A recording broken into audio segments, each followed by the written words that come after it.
بسم اللہ الرحمن الرحیم۔ السلام علیکم پیارے دوستو، حضور اکرم صلی اللہ علیہ وسلم فجر کی نماز کے بعد صحابہ کرام سے دریافت فرما لیا کرتے تھے کہ تم میں سے کسی نے کوئی خواب دیکھا ہے؟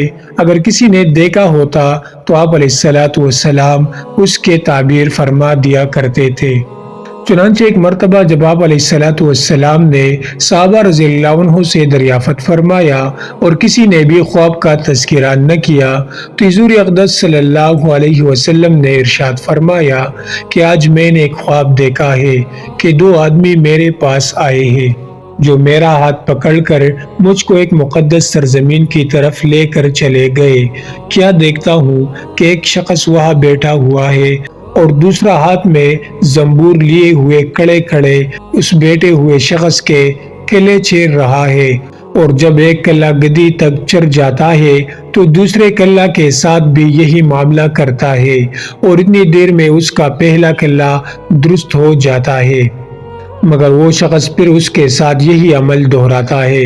یہ دیکھ کر میں نے دریافت کیا آخر یہ کیا بات ہے؟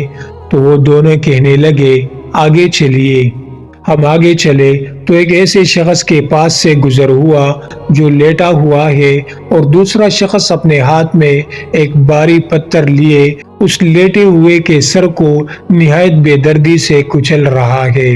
چنانچہ جب وہ شخص اس کے سر پر زور سے پتھر مارتا ہے تو پتھر لڑک کر دوسری جانب چلا جاتا ہے، اور وہ شخص ابھی اس پتھر کو لانے بھی نہیں پاتا کہ اس کا سر پھر درست ہو جاتا ہے، اور پھر وہ اسی طرح اس کا سر پھولتا رہتا ہے۔ یہ ماجرا دیکھ کر میں نے دریافت کیا کہ یہ کیا قصہ ہے؟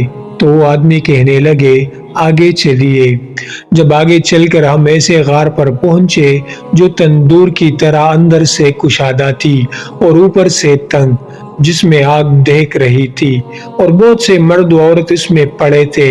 جب آگ کے شعلے بلند ہوتے تھے تو وہ سب اوپر اٹھتے اور نکلنے کے قریب ہو جاتے، اور جب آگ نیچے بیٹھتی تو اس کے ساتھ نیچے چلے جاتے تھے۔ یہ دیکھ کر میں نے معلوم کیا کہ یہ کیا معاملہ ہے، تو وہ کہنے لگے آگے چلیے۔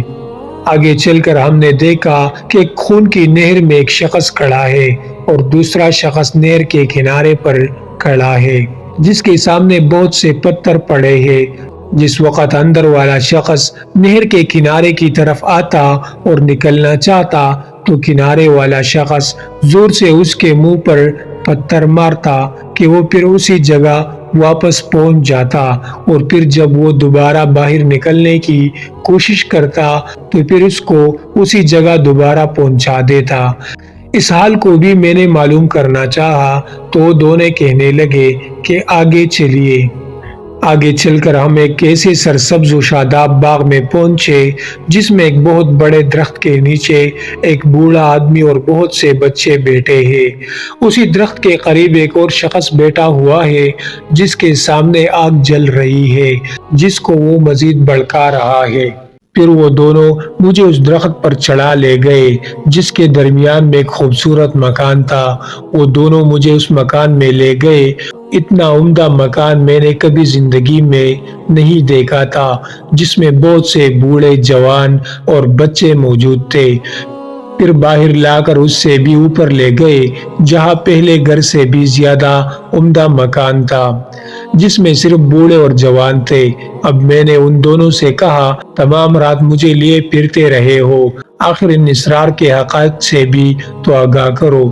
جب انہوں نے بتایا کہ جس شخص کے کلے چیرے جا رہے تھے وہ جھوٹا شخص تھا جس کی جھوٹی باتیں دنیا میں مشہور ہو جاتی تھی، قیامت تک وہ اسی سزا میں مبتلا رہے گا، اور جس کا سر پھوڑا جا رہا تھا وہ ایسا شخص ہے جس کو اللہ تعالیٰ نے علم قرآن عطا فرمایا مگر رات کو غافل ہو کر سوتا رہا تھا اور دن کو اس پر عمل نہ کرتا تھا، قیامت تک وہ اس عذاب میں مبتلا رہے گا، اور آگ کے غارے میں زناکار پڑے ہیں اور خون کی نہر میں سود خور پڑے ہیں۔